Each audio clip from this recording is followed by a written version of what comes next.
Emotionally, my favorite was the Potato Nation stand, but it was it was probably the lowest budget stand that was there. With the best book. Greetings, Romy. You're listening and watching Romcoms, the podcast sharing the joy of sim racing made by the Romcoms team.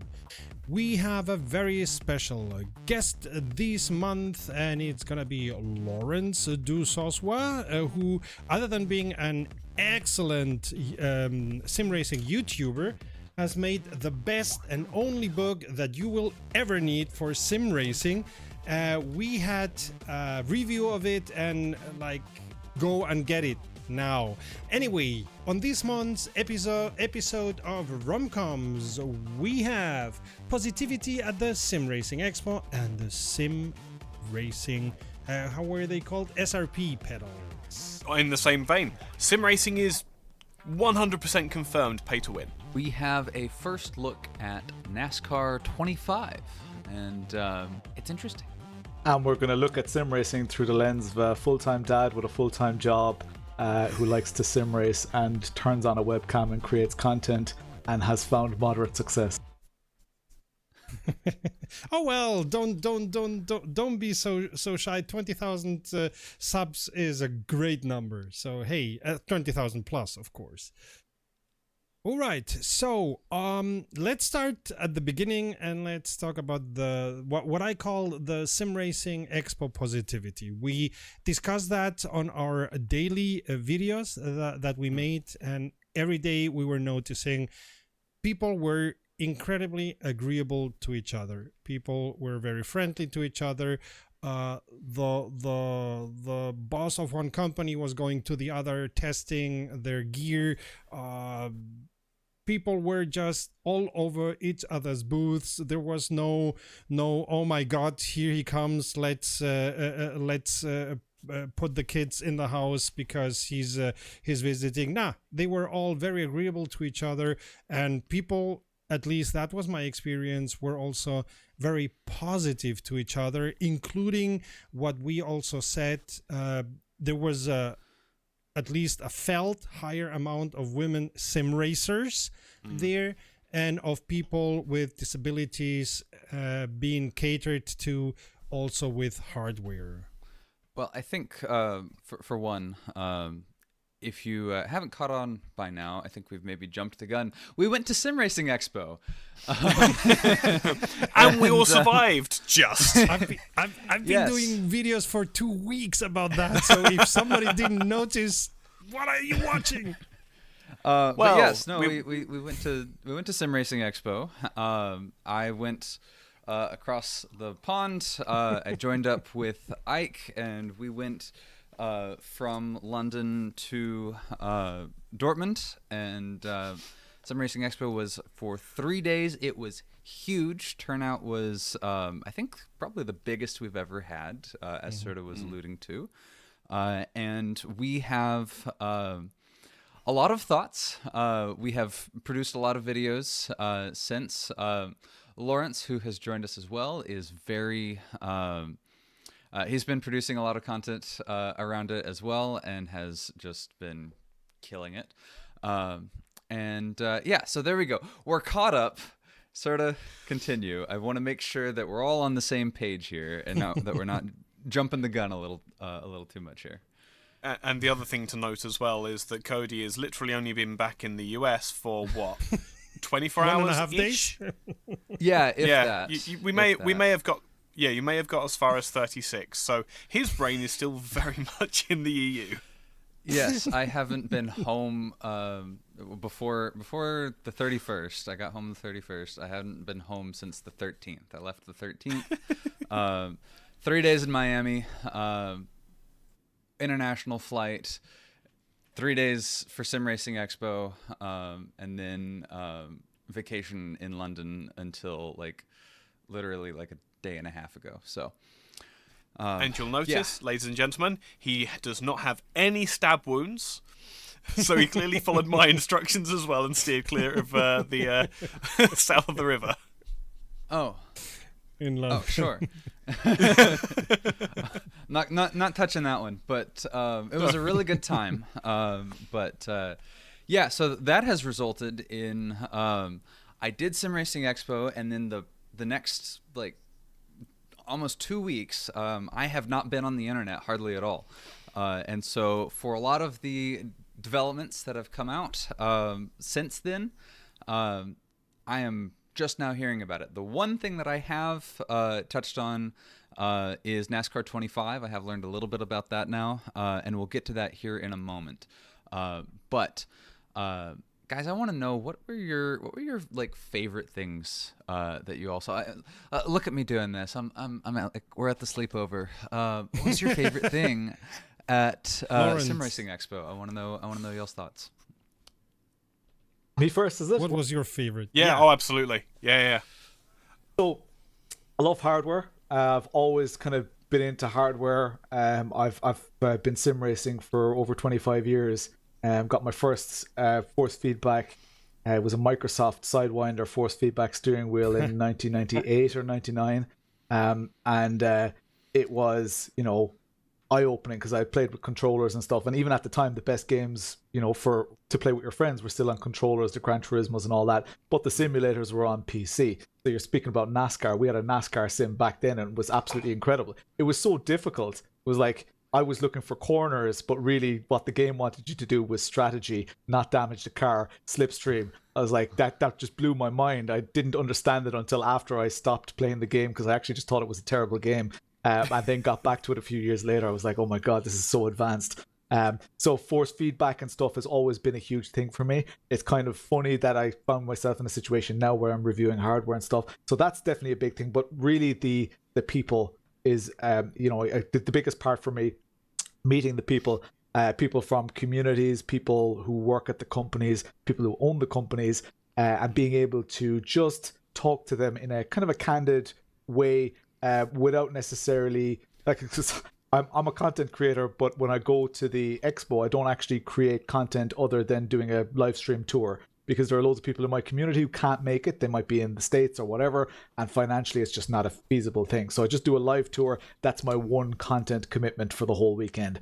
And I have huge respect for you guys doing editing, in the weeks afterwards and stuff, but I cannot make the time or find the enthusiasm to do that, because I have my regular schedule of, live streams and stuff that I still need to keep up. So I'm quite a lazy expo goer. I would say I'm very selfish at the expo. I love just being there, soaking it all in, chatting to people. So that's my favorite thing, I guess, is seeing the innovation and meeting the people who are responsible for it. And what was your favorite booth? Oh, my favorite booth. There are a couple of answers to this one. My favorite looking booth, the Simu 5 booth, was absolutely beautiful. Yeah. Mm-hmm. What absolutely like just stunning. It really, and it was right at the entrance. It really raised the expectations for the other stands. But then the other stands delivered too, right? They all stepped it up. We had giant screens. We had some stands nearly touching the ceilings. We had multi-level floors and lighting and all this stuff that, traditionally I've said to people from my community, if you're going to the expo, don't expect, flashy Hollywood type of stuff where people bring their Rolls Royces and they've got strobe lights and smoke machines. Don't expect that from every booth, because it's very much a sim racing hardware thing where they put all their money into innovating and doing the product. Sure enough, half my community shows up this year and they're like, oh my God, this is so much better than we thought. And they're handing out free stuff. And this, I was like, this usually doesn't really happen. They're just stepping the bar up. So favorite stands from I guess there were so many innovations. Well, I guess we'll get to those. So there were some stands that were my favorite for that reason. Hyundai being there was completely left field for me. And they didn't just show up with a couple of cars. They had a little amphitheater of their own. There was, the Pagani with the matching rig. There was the Cooler Master, super cool multi-split level thing. There were lots of very, very cool stands. Picking a favorite is kind of difficult. Emotionally, my favorite was the Potato Nation stand, but it was probably the lowest budget stand that was there. in spirit with how it should be. Book. The best book. The book launch. So the organizers said, "Are you launching the book at the event?" I was like, "Yeah." They said, "Oh well, Swaleo launched his book last year, so now we have another book launch." I was like, "That's the first time I've ever been compared to Swaleo."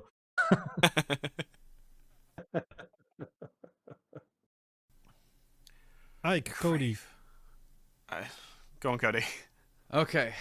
Yeah, my favorite booth overall. I think.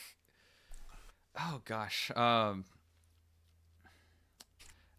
cool. had it, but GTCV, their like full car simulator, like they brought like a whole Peugeot 206 rally car that was actually a simulator. That was amazing.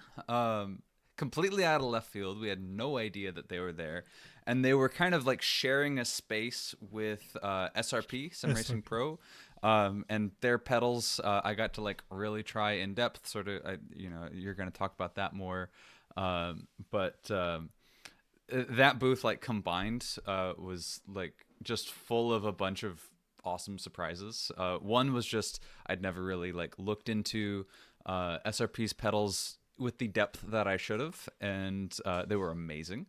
And then GTCV was just bringing the heat with a whole car as a simulator. Like, that's so cool. And you can, like, if you don't like that car, they got a bunch of other cars that you can order. Like, that's insane. That's insane. So that's my favorite booth. To add to that, if you don't like the 206 rally car, I'm sorry, but you're wrong.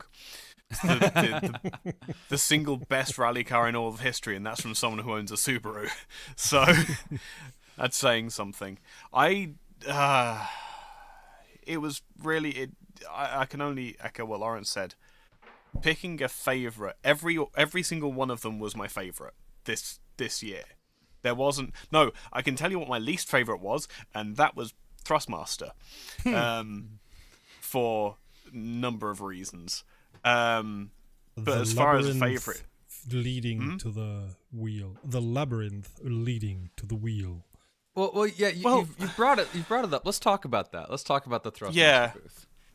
Yeah. So right. So we were invited very late into into be one of the first people to try the T598. Fine, no problem. These things happen. It's an expo. They then gave us a load of bump about the specific type of wheel technology that they're using, which is not a new technology. It's just new to sim racing, and arguably not all that new to sim racing anyway, because we have things like the Camas C5, which uses a similar but not quite the same technology. Hi, engineer. So they rinse on about this cogging and the lack of it that you get from this new technology, and how it's going to be absolutely game changing. And then they say, "Oh, we've got a 5 Nm wheel to show you." Cool, fine, whatever. Cody and I get to have a go of driving the wheel in Gran Turismo, but you didn't get to do ACC, correct? Correct. Yeah, which is fine, because in ACC they'd set it up completely wrong. My wheel was set up to do 180 degrees rather than the 900 that it should have been. The force feedback was set to 100% gain in game, which meant that, I mean, everyone here has played ACC. 100% gain is a bad idea. Yeah, it just totally clipped the entire time. I gave a load of feedback and came back the next day, and nothing had been changed, because I guess they didn't want to give people the best experience on their or they wheel. were not allowed to change anything. Yeah, but they had one of their heads of. I was speaking to the head of product at Logitech on Sunday, and apparently his equivalent was at the Thrustmaster booth. But I think it belies an attitude that we saw last year. And everyone seemed to work out last year that, hang on, we're not actually in the same fight. Like, it's one of my favourite things about sim racing is everyone at the moment has their own unique selling point. Even Fanatec has their own unique selling point compared to your Acertecs or your Simagics or whatever. So there's not really a lot to lose from being more open and allowing that collaboration between people. And I think that a lot of people worked that out last year, and so their booths and their experiences and the conversation they were having very much changed up because of that. But Thrustmaster, being new to the expo, was like, no, we've got to have everything in a closely guarded secret. It's like, that's not how sim racing works. Sim racing is collaborative. I mean, look at this podcast, for goodness sake. The amount of times that we've had people who are direct competitors, content creators, and that sort of the thing. day we are direct competitors to Traxion will be a very happy day for me. So, but this is the point: is that no one here. A rising tide rises all boats, and I feel as though Thrustmaster totally missed the vibe of Sim Racing Expo. I would say, I would, I guess, devil's advocate. No, yeah. Thrustmaster have been at expos in the past, and the head of simulation or head of product that you're speaking of, I've spoken to him even back in the days at Nürburgring and that. So I think they're very aware of bringing product to these expos and what they are. I think they wanted to bring an air of exclusivity. They weren't there last year, so I don't think they've noticed the ramp up. I think Thrustmaster to an extent are very much behind the curve anyway when it comes to the innovation and trying to keep up. And I think that was their definition of making an impact, because if they had brought that booth to last year's expo, they would have been one of the kind of the more interesting booths. They had the whole sign up and the kind of behind closed doors, this is a VIP experience type of thing, which I completely understand.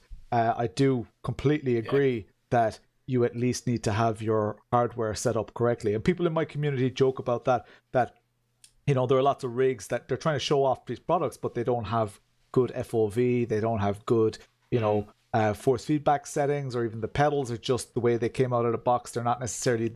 They're not even all the same as each other. This is one of the reasons that I find, I maybe it's an excuse not to create content at the expos, but it can be very hit and miss. If you use a product for a first time at an expo, there could be something about it that makes you, especially in the negative case where it's it feels really bad. That will taint your, or give you tunnel vision for the rest of your life with that product. With the first time I used it was terrible. The opposite is not as harmful, because if it's great the first time you used it, then great. But it might still feel different when it's on your own rig and when you're actually changing the settings and stuff. And you might not understand when you do get it on your own rig how they got it to feel so good or whatever, or the perfect storm that actually happened. So there are a lot of variables there. So I think to an extent, yes, they definitely missed the mark to an extent. And I think they could have maybe done better, Well, you said all the things that I was trying not to say, so thank you for that. No, but we actually had that exact same experience, with the exact experience you're talking about, with Fanatec last year.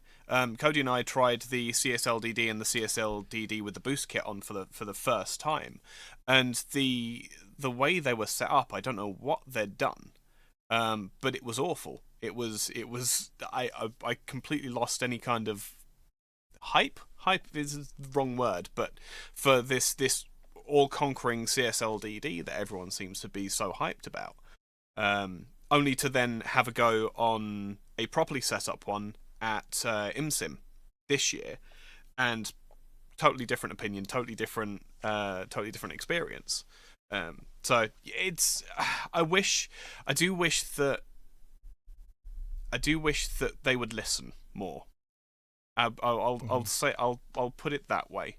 If you come to an expo where you are dealing with people who are knowledgeable about the subject, maybe not your product, but like one of the things that I noticed about SimuCube, one of the things I noticed about Imsim, every time we speak to to Imsim, the question comes when we get off the rig. It's how was that? Was that what you wanted? Was that everything that you needed? Yeah. And at SFE How did last it feel? year, we spoke Did you to, notice? Blah blah blah. Yeah. yeah, and last year at SFE, I jumped on their. You'll have to remind me of the big rig. No, the other one, the Alma. Alma, yeah. And Tiago was trying to ask about what I felt and that sort of thing. I said it's too much. Like all of the G-forces and everything like that was too much.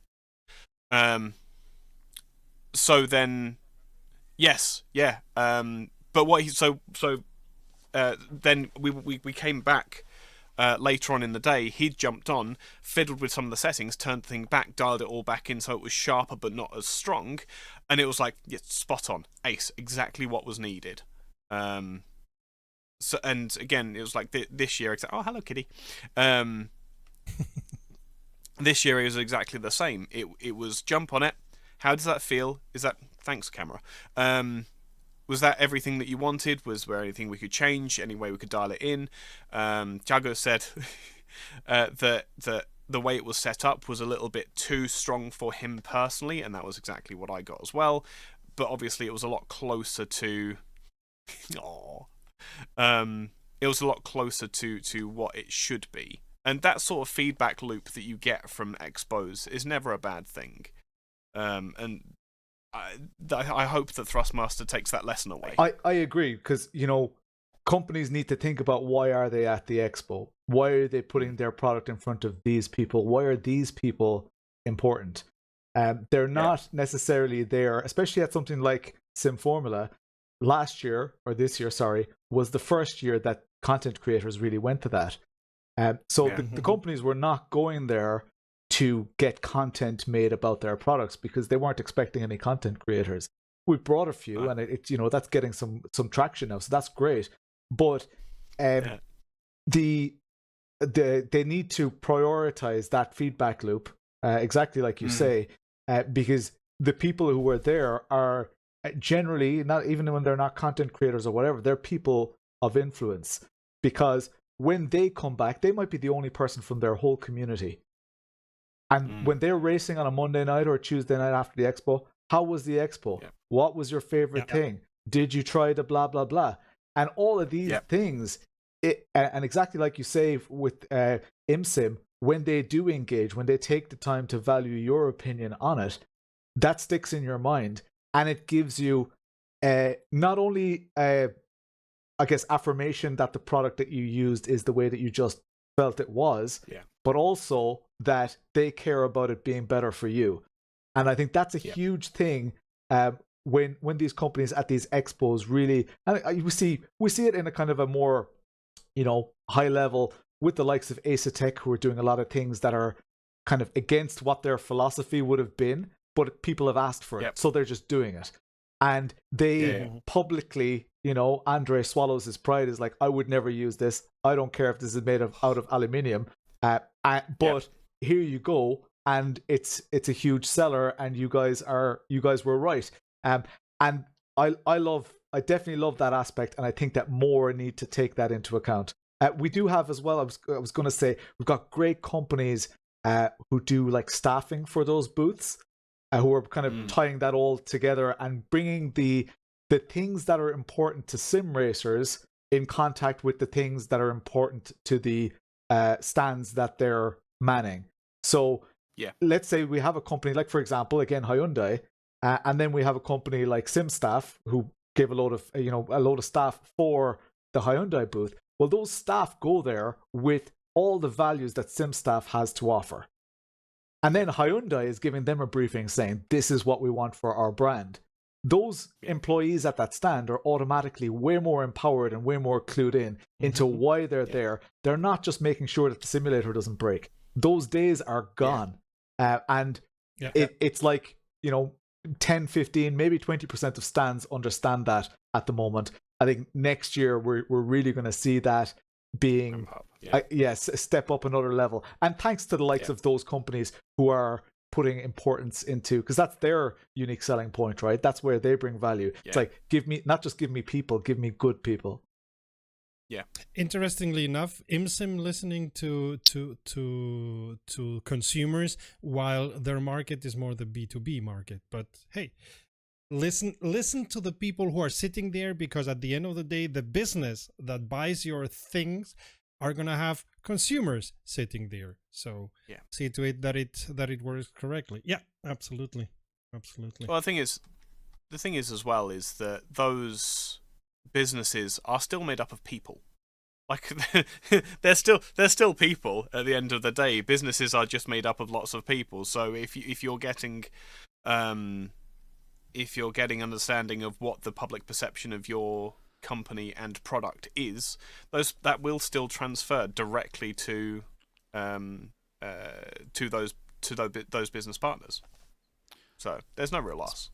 Speaking of which, at the Imsim booth, I tried something. This is a little bit of a tangent, but there might be some prurient viewer interest here, I think. So the Imsim Garra, that is the big, shiny, red, really, really pretty sim rig that they have. So nice. I have a conspiracy theory. I told Ike, I think there's only one, because you only ever see one in one color. Maybe they've sold them. Maybe there's a room with them somewhere. A room full Barcelona. of them in Portugal. The whatchamacallit, the casino in Barcelona has, I think it's 20 of them or 8 of them or something like that. Okay. They're all there. Theory debunked. They're all there. But anyways, the Imsim Garra, I tried, changed my opinion on one thing in particular, and that was force feedback seatbelts. So they have incorporated into the Imsim Garra a seatbelt that you put it on, and it pulls on you at the back whenever you're braking. And so whenever you're in a real car and you hit the brakes real hard, it throws you forward. And I've seen that. I think there was even some company, I apologize, I forget what company it was last year, had a very similar technology. I think it might have been like Race at Home. Yeah. It's definitely, Race at Home definitely had it. Yes. Yeah. So it was Race at Home. They had active seatbelts? Either they had it there or it was an option on the rig. Okay, Bob will let us know in the comments. Yes, yeah. One way or another. I tried it last year in somebody's rig. I think it was Race at Home. I'm gonna give them that credit, even if it's deserved or not. But I tried it and I was like, this is kind of a gimmick. It's cool, but it's kind of a gimmick. The Imsim Garra had it fine-tuned in such a way where I was like, oh my goodness, I actually feel like I'm hitting the brakes from 200 miles an hour down to a stop. Like, I feel like it's really pulling on me, and that is feeling like I am, like, I've pitched forward and the seatbelt is actually tugging on me the way that it should. And that was really cool experience. Because it was like, wow, this is like actually not a gimmick. And the difference was, I think, that it was set up properly. So it really does go to show how like fine tuning is important. Yeah, and I would. Let's not forget. Sorry. Go ahead, Laurence. I would nearly say. So I agree. I think the seatbelt technology is great. One guy from our community, and actually, you love tangents. So we were walking down the street in Dortmund. I was walking with a random call sign and with Massimo, Italian content creator. We're walking down the street. All of a sudden, a door swings open across the street. Guy opens the door, shouts out across the street at us, "Potato Nation!" he starts walking across the street towards us. Now, the guys that were with me, they were like, well, Laurence obviously knows this guy. Yeah. I had never seen him in my life before, ever. And he comes up, and I expect him to introduce himself, because that would make the situation a little bit less awkward and all that. He goes, yeah. So, are we going to go for a beer, or what's... I was like... Excellent. Who are you? And he goes, I watch your videos and stuff. I watch a lot of content creators, and he goes, "Oh Lord!" He goes, hey guys, and I watch a lot of the videos. You probably don't know me because I never really comment or whatever. My name's Lee, but I really fancy a pint, and I saw you guys, so I said, let's go for a pint.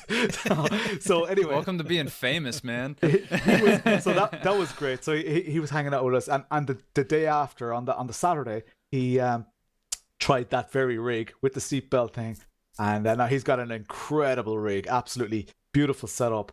And he came off that setup, and he was like, I need a cigarette. And he went outside for a cigarette, and he called his wife. He said, that good, huh? like they're getting married in December, right?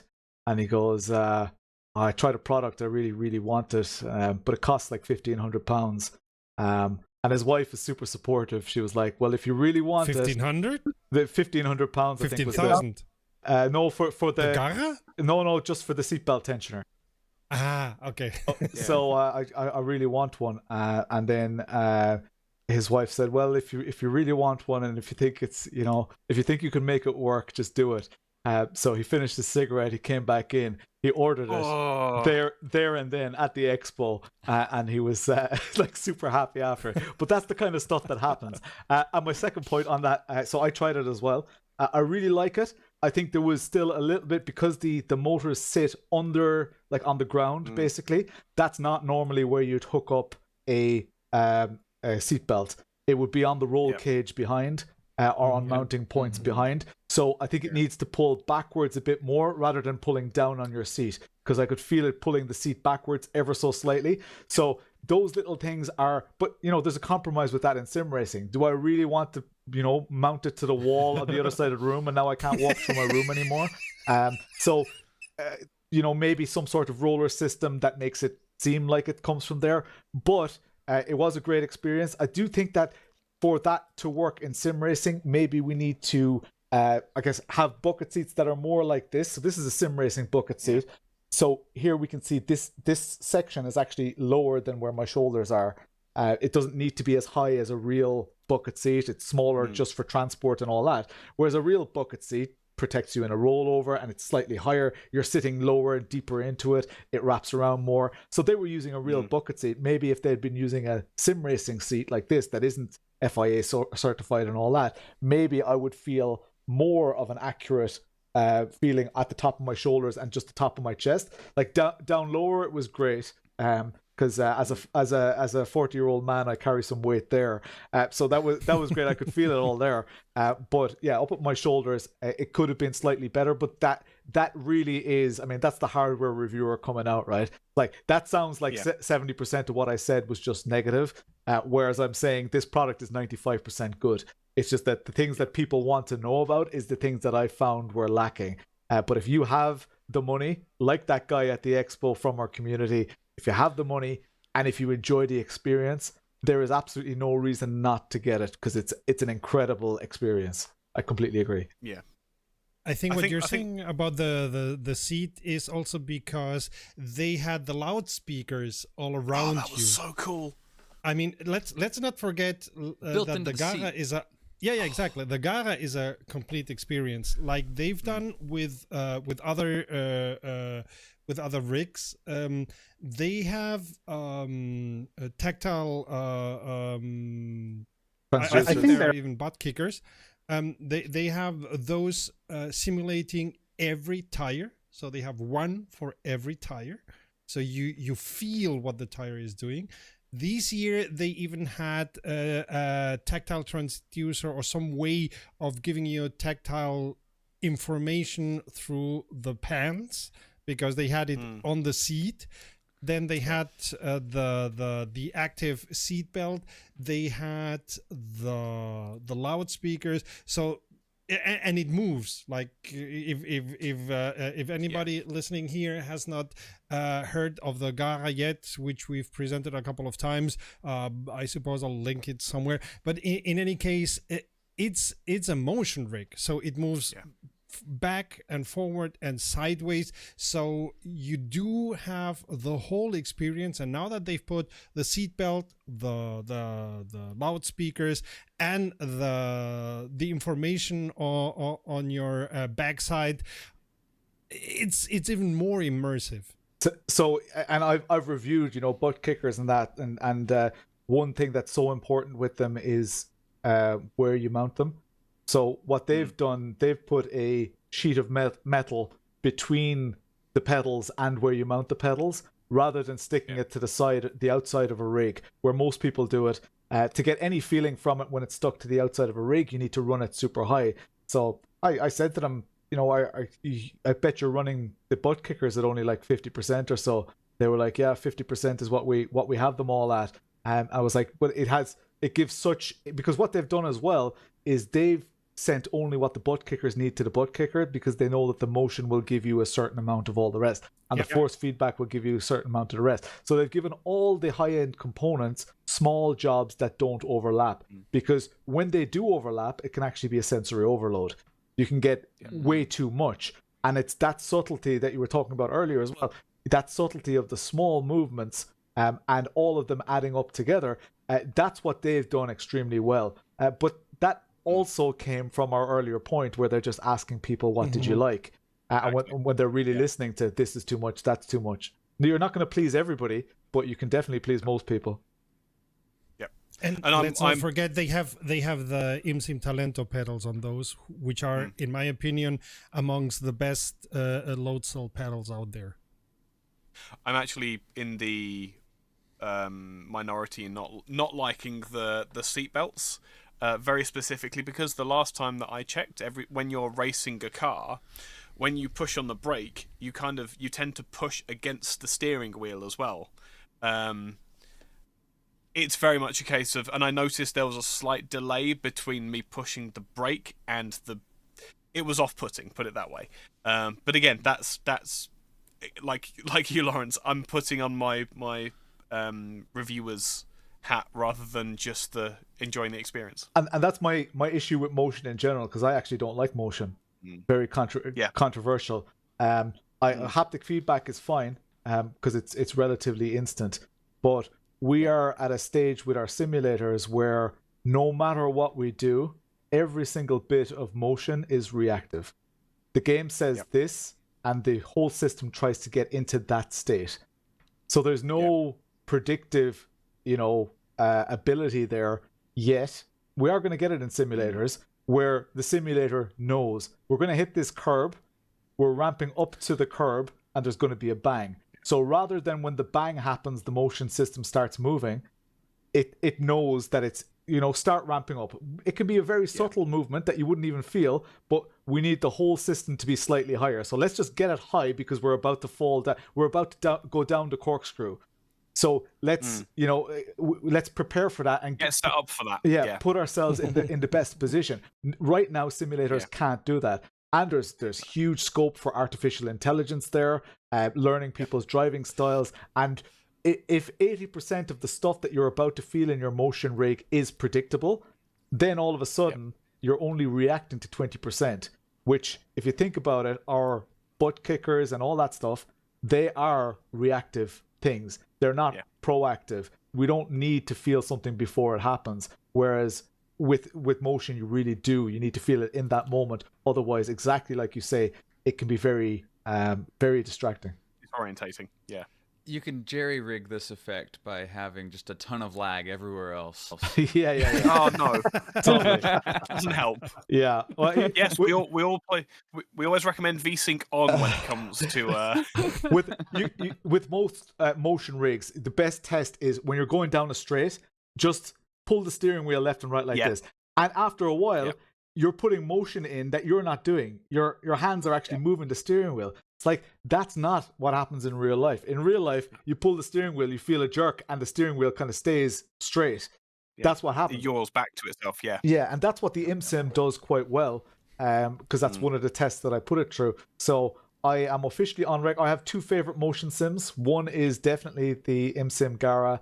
The other is Oruge's offset LMP rig, which is absolutely incredible. The first time I went over a curb on the far side of the car and noticed that it had way less of an impact on what I was doing than a curb on the near side of the car. So I got way more motion when I hit the near side curb than the far side curb.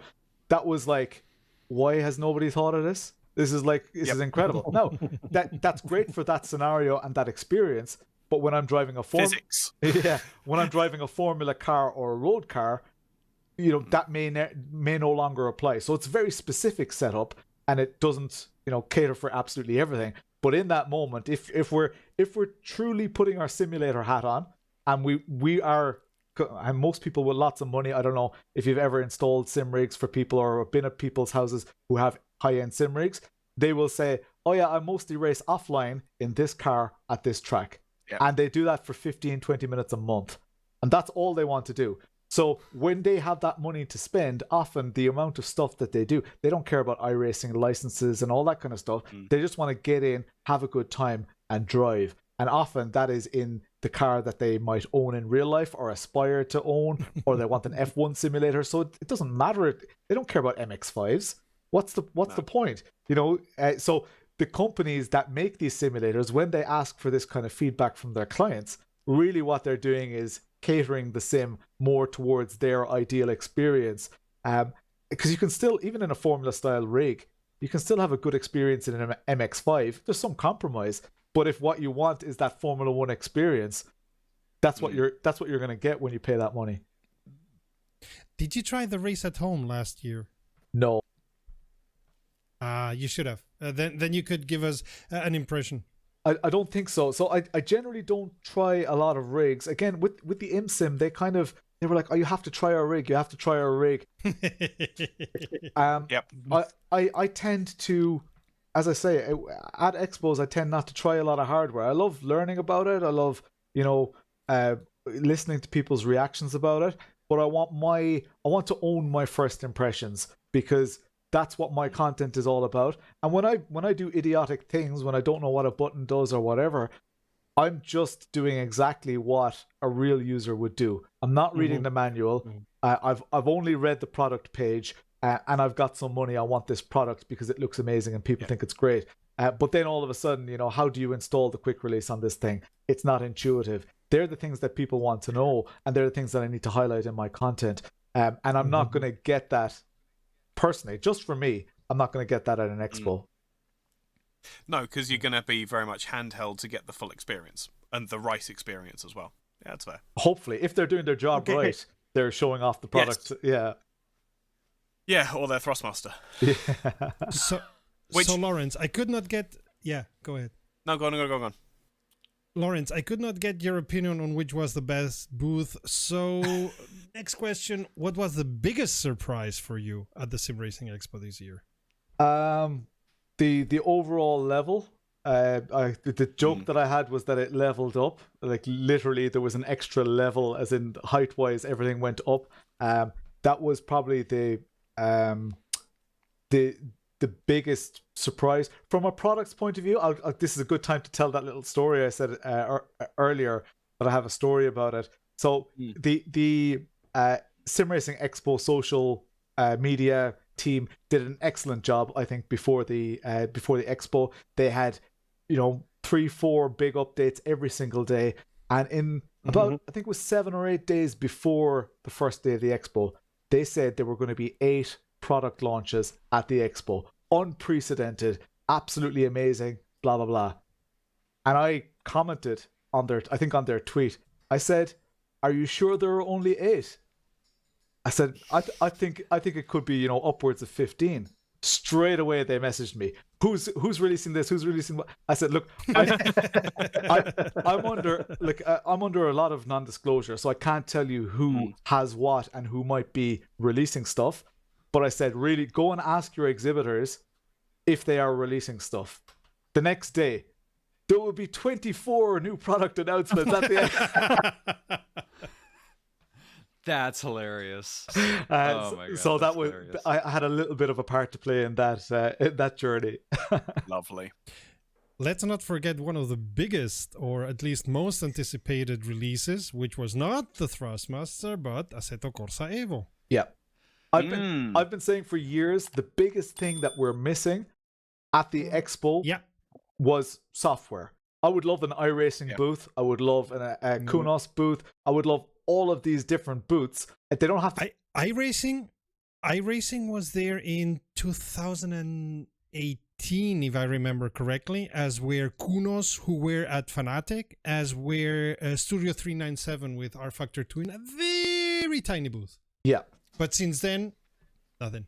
And I would like to see, some of the other giants that we've become, that we're depending on. The likes of SimHub, the likes of even like Daniel. SimHub were there. Yeah, I know they were there, but they didn't have a booth. Okay. Not with the booth. So you really have to know who these people are, and they're constantly in conversation. So it's actually difficult to go and tell them that you love their product because they're probably in a conversation with friends or whatever. The same with Kunos. Or with other people who went and told them they love their product. Exactly. The likes of recently Daniel Newman Racing. He does like lighting profiles for a lot of the high-end equipment, and he's adding a huge amount of value, not just to the customers, but also to the products, to the point where there are products launching with these profiles, lovely dashboard. I know these people were all there, but they are so important. What about the people who have made Assetto Corsa into the most phenomenal simulator that we have? From an all-rounder point of view, three friends can say, I'm going playing Assetto Corsa, but one of them is going doing rally, the other is going into a race with a community, the other is going drifting, and the other is going driving on a highway. They're all going playing the same game. It's like the game has become so, and one is driving at night, one is driving in the rain. All these things that were never, ever possible. It would be amazing for us who really appreciate this software to just say, what about the maybe we're small fish in the world of Discord, but wouldn't it be great if we could just say, this is how sim racers use Discord, if we had some bit of a connection to those people? So software is definitely the next level. We see software becoming a big, there's an overlap with hardware, of course. One of the main things that SimiCube brings, obviously they have great hardware, but they have excellent software as well. That's what powers the hardware. So they are another one who cares about what people feel. They try to explain in detail what they're doing, why they're doing it. Because they appreciate and they've got their software engineers there at the event answering any questions. If you have an issue with a setup, they'll call over someone and they'll say they think that the pedal is a little, or the heel tray is a little bit, whatever, and then they'll adjust it for you. But again, there's a lot of software that is close to their heart. So I would love to see that at the expos that are coming up in 2025. I would love to see the fact, and software is usually an afterthought for a lot of companies. Not to isolate Thrustmaster again, but I've always had an issue with just the way their software, their interfaces. I know they're a small company and they're punching way above their weight, and I have a lot of respect for them, but software is super, super important to us. So if we can, let me start it on G-Hub. yeah. If we can get if we can get that across, that software is also a product that we are willing to pay for, and that we, your hardware is nothing without the software. For the modern consumer, like, we don't want to build a midge and buy an encoder and do all these things that people had to do 6-7 years ago. We want to buy something that we plug in that looks pretty, has some lights, and can let us race, within an hour of us plugging it in. That's what we want these days.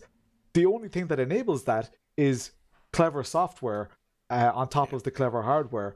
So that's a huge thing for me. That speaks for yourself. I enjoyed making DIY wheels.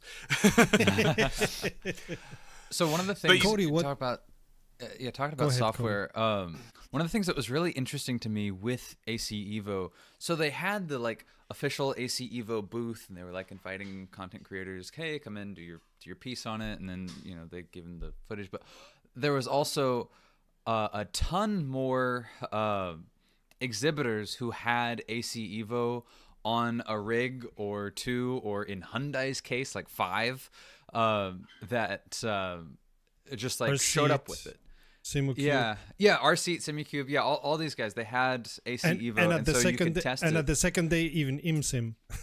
Yeah, that was the really interesting thing, where on the first day, Imsim showed up, they didn't have it, and then I think sort of it was on your recommendation or somebody. No. So you know the story better than I. Tiago told me that Marco Mazzaruto was doing the rounds. Marco Mazzaruto, the boss of Kunos, was doing the rounds, and he sat at the Garra, which was running Assetto Corsa, as you may remember. And he was so impressed by by what he was feeling and what the guy was giving him as feedback, that he called his team and said, test this. I think these guys, if they've brought Assetto Corsa to this level, they should be allowed to run Assetto Corsa Evo. So the team tested it, said, oh yeah, it's great, and they gave Imsim there and then a license for that Assetto Corsa Evo demo, which Imsim was able to have working on their own software, on their own calibration. That's why it was running on the Alma and not on the Garra, because the Garra uses D-Box, and with that they could not make it work on short notice. So from Saturday on, they were running Assetto Corsa Evo on the Alma, thanks to Marco Mazzaruto just doing the rounds and checking and saying, wow, this is great, let's give it to them, which comes again to what I was saying about the positivity and people talking to each other and testing and things like this happening, which of course Imsim was not planning on, but of course they're gonna say yes. If you're getting knighted, you're not saying no, sir. So live on my live stream tour on the Saturday, I visited the Thrustmaster booth, and there was the head of simulation from Logitech speaking to Matt Sten from Track Racer. And I said, I'm just after walking into a top secret business meeting. And they said, oh no, we're going to do some business together. I was like, that's a partnership that I didn't really expect. But it's like, that's how open and positive it is. Yep. I think there are also, it's always been, let's be analytical. Let's be fair about the whole thing. There's a lot of positivity. There is also huge competition. It's always been a peacocking event. How can we impress the best? Let's bring a loud race car. Let's put a roof on our stand. Let's do this. Let's do that. So a huge surprise for me was that all of a sudden, the fort, says Thrustmaster. Yeah, all of a sudden, without having a stand there, they usually represent through resellers. Simagic brings 7, 8 new products. Yes. All of a sudden. Oh god. Yeah. And the aggression in that. So they completely caught Moza out cold. Moza has been the one doing all the innovating and stuff. All of a sudden, Simagic has this. And Simagic is unashamedly, they know they're more expensive than Moza, but they've still got a lot of competitive advantage, right? But one thing that I found was, in a way, kind of stylish from the peacocking point of view, but also a kind of that's, did you really do that, Simagic? So they use the. I know where this is coming. they not only released like modular steering wheels, which is kind of something that ACEtech has brought to the fore, but they confirmed that they're doing that unashamedly by using the ACEtech orange on the products as well, which I found was, in a way, I respect it. In a way, I'm like, well, if we're going to be bringing race cars, if we're going to be proving how great we are, and if we're going to be doing it in an aggressive way, that's pretty, pretty stylish. I also think that, there has to be some maybe negativity, or maybe all of a sudden people are like, oh, Simagic actually brought something to the table here. Maybe we should be a little more afraid of Simagic as well as Moza. And Camus was there as well. Camus does their devices have great force feedback, so it was great to see that show of companies that are not necessarily based in Europe, but for them to take such interest in it. So that's one of the reasons, and getting back to what we were saying earlier about Austin, it's one of the reasons we can't write off Austin as this is only the first, because think about it, they've done 10 expos now, the people who are organizing it. So they've got the pedigree. They know they've got a template. They've got the contacts. And they probably have companies screaming at them for the last 5 years from North America saying, when are we going to get an expo? And now all of a sudden they're getting an expo. So they probably already have at least 50% of the stands sold out long before the announcement. So I think we can't write it off as this is going to be a first of its kind. Whereas the one that's in Chicago, it is more of a simulation expo rather than just a sim racing expo. And I know that they're doing a good job with their socials and stuff, but I would be less sure about the one in Chicago than I am about the one in Austin. Yeah, that's fair. But coming back, Cody, I interrupted you. Sorry, you were saying. Oh no, you bring up Simagic, Laurence. That was funny. What's up?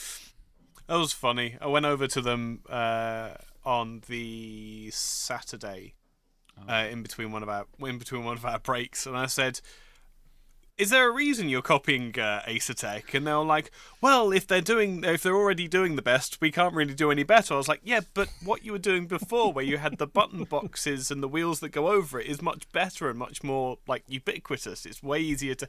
It's like, "Yeah, well, this is the way that the market seems to be going." I was like, "Look, right, okay, take it from me, please. I beg. More button boxes, more variety of the button boxes, with adaptability to be able to put different wheels on top." And like, I'll note that down, and I now have one of the Simagic reps as a friend on Discord. So, maybe I'll get my wish. So speaking of Simagic, they have the simplest way of making the best feeling clutch I've ever felt.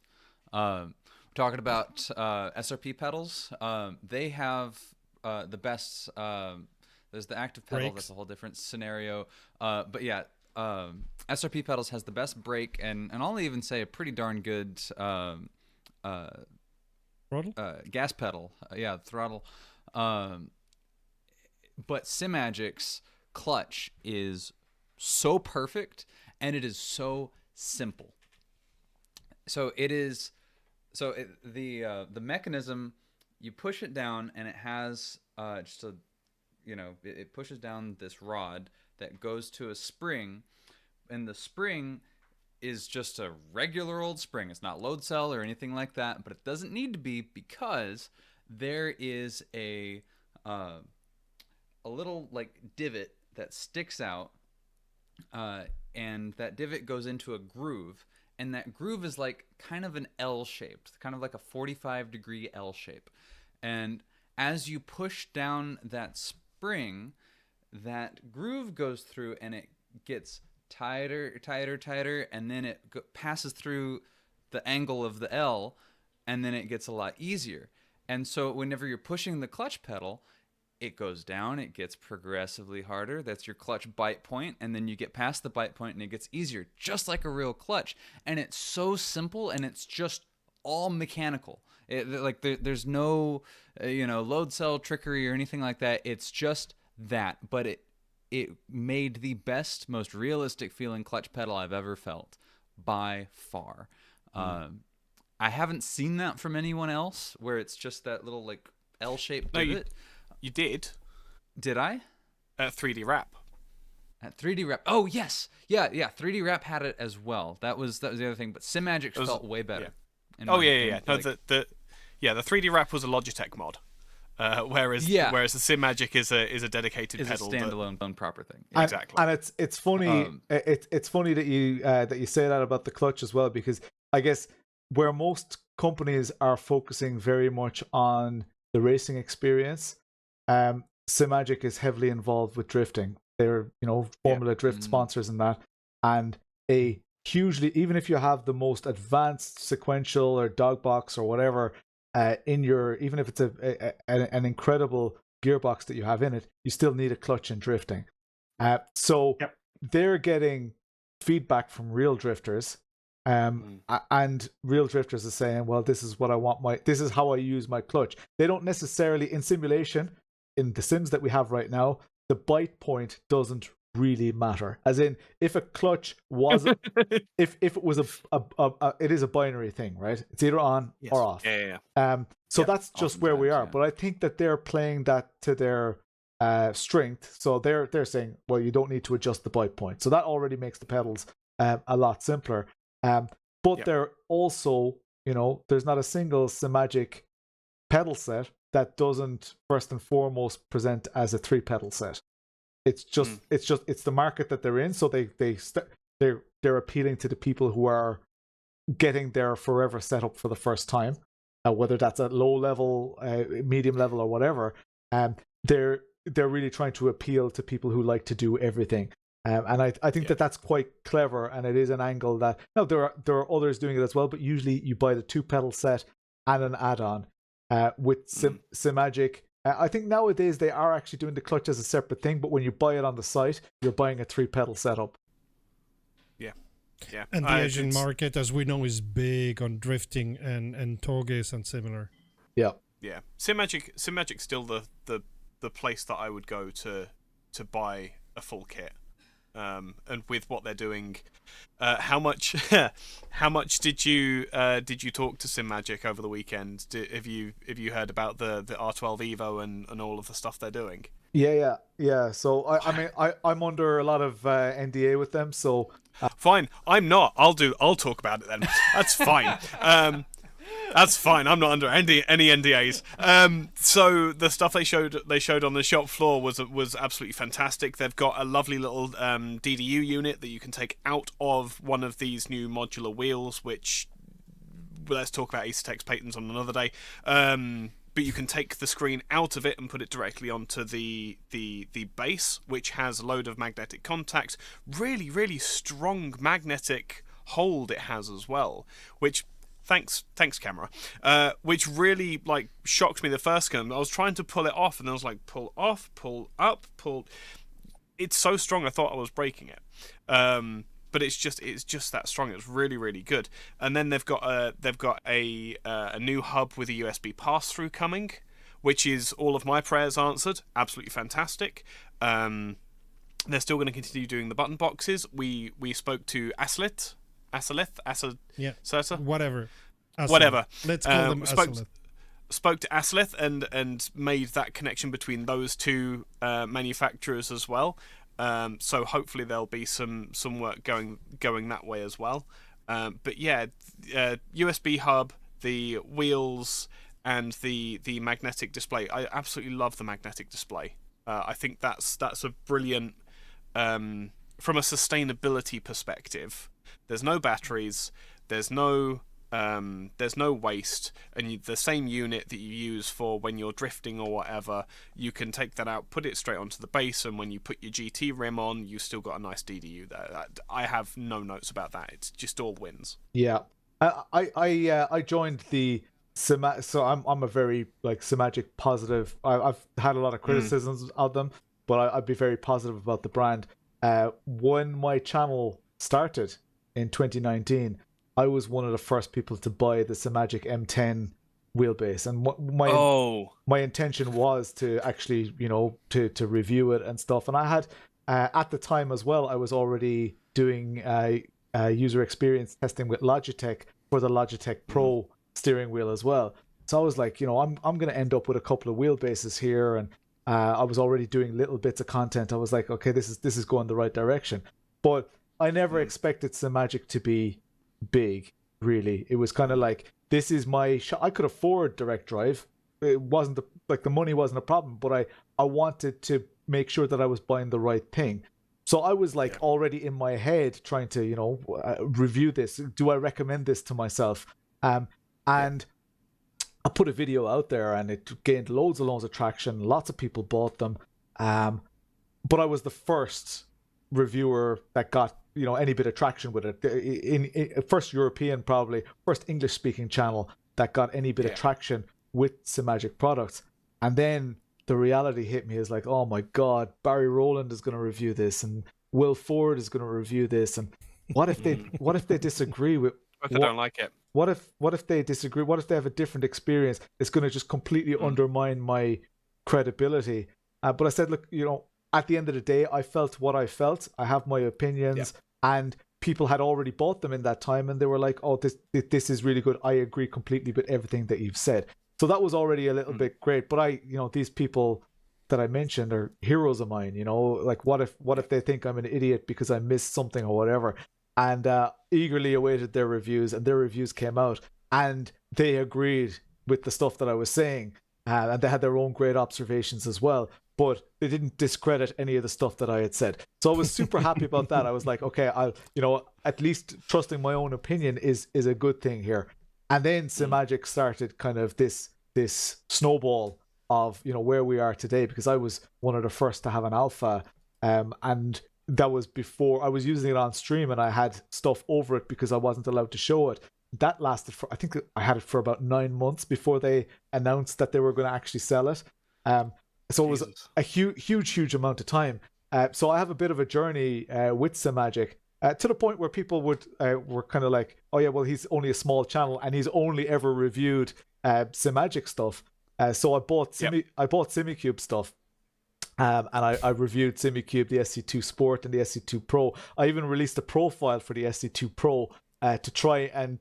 Whenever a naysayer in my comments was like, "Oh well, you don't know what good force You're feedback just a Simagic guy." Yeah, that was your first DD wheelbase. Of course, you're going to be impressed. So I released a profile for SimiCube for the SC2 Pro, and even the other day at the expo, someone came up to me and said, I used your profile. I've changed it over time a little bit, but that's where I started respecting your reviews. I've never used the Simagic, but I'm sure that they're pretty good. I was like, that's what I wanted to achieve with that video, because it's difficult to, it's very easy for an internet troll to just discredit what you're saying, and especially as you're pretty impressionable if it's your first DD.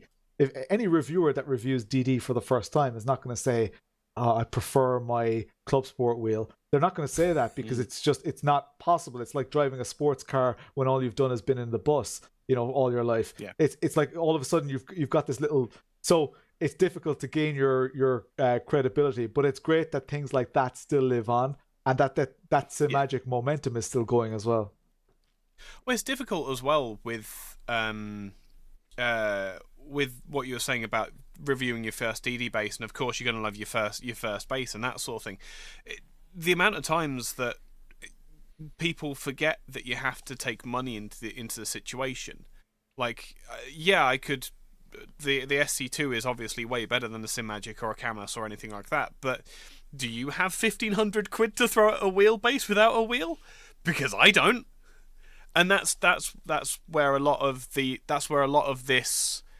I don't think it's trolling. I think it's elitism, and we've always had a problem with elitism, and this plays into my topic at the start of the race, at the start of the podcast, that sim racing is pay to win, because the more you pay in, like the SimiCube active pedals, they changed my mind.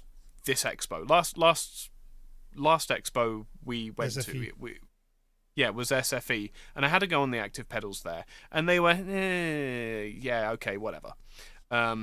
But driving it on ACEvo and with the active pedals, which obviously had been set up by someone who knew what they were doing. Remember that at the Sim Racing Expo, those were the pros, not the ultimates. Yes, yeah. But the point remains, like on a brand new sim, with two companies basically who are trying to show off their very best, it's arguably there's no replacement for having that amount of feedback, especially on like, for example, your brake pedal. Like being able to simulate lockups through the brake pedal is something that no load cell will ever be able to hope to achieve. Yeah, and it's funny you say about elitism, because elitism in most hobbies really is just another way of saying confirmation bias. So the people who have spent the money, and think about this, they've not only spent the money, they decided before they spent the money that they were going to spend it. So they've already justified this. They're already defending their decision. The same with the DIYers. The DIYers who can't afford the expensive stuff, they're like, you could just build this. Why aren't you? You know, it's so stupid. Why would you spend $2,500 on a pedal, you idiot? You know, you could just build something. But I don't need it because I like my load cell. It's all confirmation bias. I'm feeling called out at the moment, by the way. Thank you. Yeah, you're talking to Mr. DIY. Yeah. And I have the opposite. So when on reviews, people will say, "Oh, well, it's easy for you to say this is great because you got sent it for free." It's like, well, does that make me more biased, or does it make me less biased than someone who just spent their life savings on it? You know. Well, the other thing as well is that if you get everybody sending you their stuff for free, then it's the bar's level. But again, what our job and the difficulty of being sent stuff is that you still, while you can have your opinions on how the wheel feels or how whatever particular piece of kit feels, you still have to factor in when you get to that point of reviewing that this is a £1,200 pedal. Yeah. There are expectations and there are lack of expectations from other kit, and it's a really it's not to like obviously make drive the point home too hard. It's not easy to do all of that. It's also what I said when reviewing the Simocube GSI X29. They are selling an 800-900 euro wheel as entry level, and I was like, no, it's not entry level. If you're spending 900 quid for a rim, not even the base, nothing, just the rim, it's not entry level. It's a basic wheel. It's a fantastic wheel. It's a basic wheel. 900 quid, it's not entry level. The PXN V99 that I tested a couple of weeks ago, that is entry level. That is 250 euro USD for a wheel that is okay-ish at that price, pedals that are there, and an H shifter. It's funny though. It is all relative, right? Because someone who is a student and doesn't have 250 euro will say, exactly. Well, I race with a keyboard and mouse, so keyboard and mouse is entry level. You know, and another person will say, you have a PC, you are rich. I'm gaming on my phone, and this is entry level. And someone else will say, you have a phone? Like, you know, it's like there are always levels. Of course, but of course there is a difference if I get a whole system for driving around, for racing even for racing trucks, because it has a high-low button for 250 euro, or if I have to pay 900 for just the rim. So that's also what I said to Simocube, and they said, fair, a great opinion. But let's continue around. Cody, what was your biggest surprise? It was those Simagics, because I didn't have those. I had a lot of surprises. Most of them were pedals, because there was the SRP pedals with the brakes, and there's the Simagics with the clutch. Like my perfect pedal setup is that Simagic clutch and the SRP brakes. Was it the side by side? Was the Simagic? Can you remember were they the P1000s or 2000s? I had it pulled up. I think it's the P2000. Yeah. Yep. So funny story about the P2000 clutch. I got the first version of the clutch and I didn't like it. What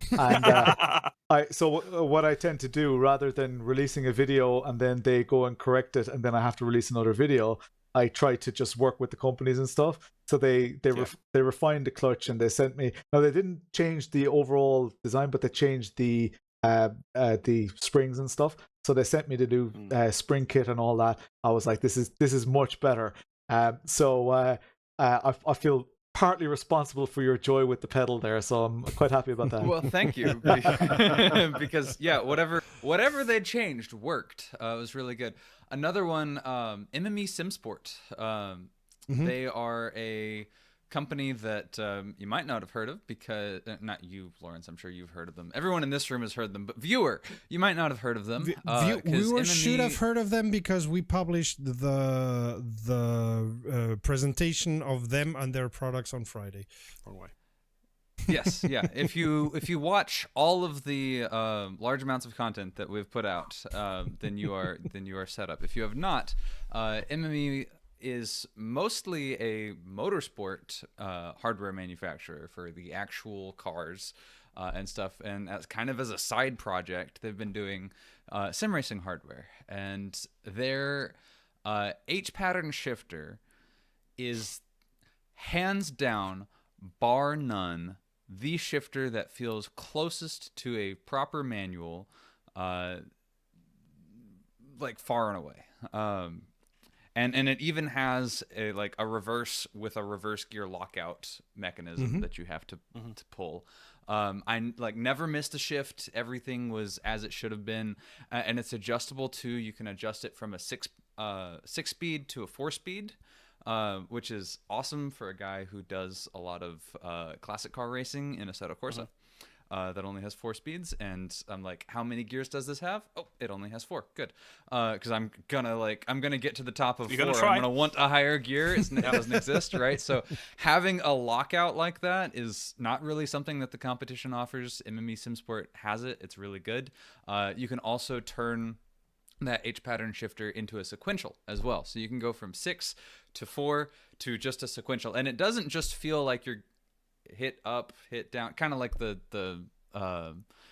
the Thrustmaster shifter I've tried, and you can convert that one also into a sequential. That one, you're like with a screwdriver taking a plate off and putting a plate on. This one is just like turn a knob and it's there. And it feels way better than a lot of dedicated sequential shifters. So that was also a big surprise. So having a look at that was really entertaining for me, because the shifter that I got sent that is still awaiting some level of review and blah blah blah blah blah.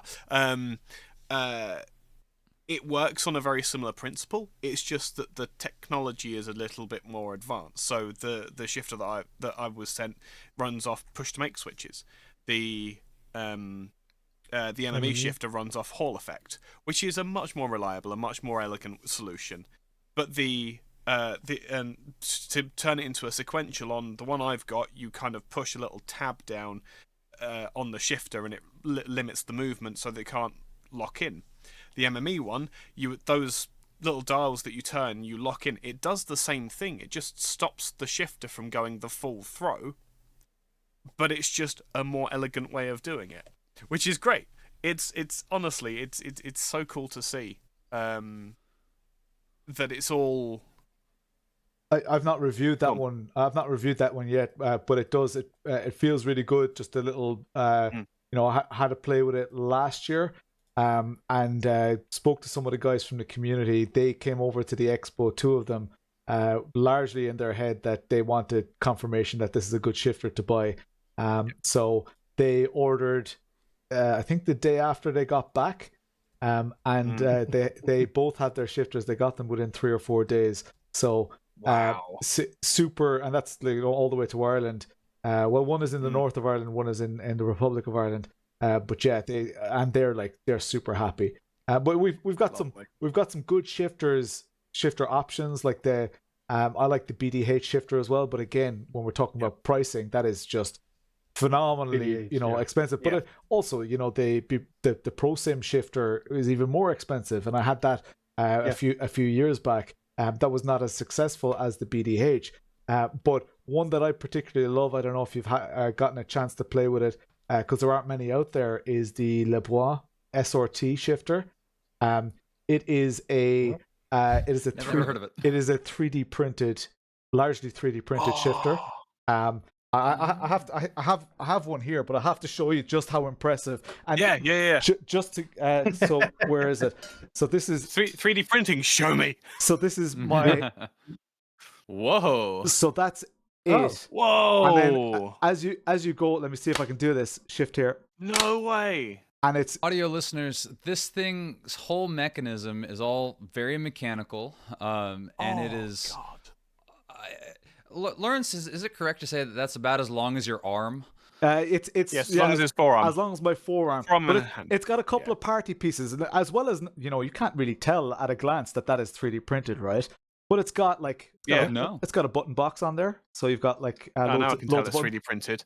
So some of these buttons are like, for escape and things that you use quite a lot. And this button here is pretty special, and you'll love this because this controls this little servo motor. And this little servo motor is controlled by SimHub, and it basically detects whether you're pressing the clutch or not. No. So it's got the Does it lock it out? It's got the full clutch lockout mechanism in there. This guy has been building this. That's cool. And of course it does sequential as well. But he's been building and designing these for. This is actually the V9, and I have on the rig here. I have the newer version of it. But that is one to watch. The parts alone for this, though, even though it's a DIY project, the parts alone are about €250. And then you have to put it all together and stuff. But definitely with the kind of Type R shift knob on it as well.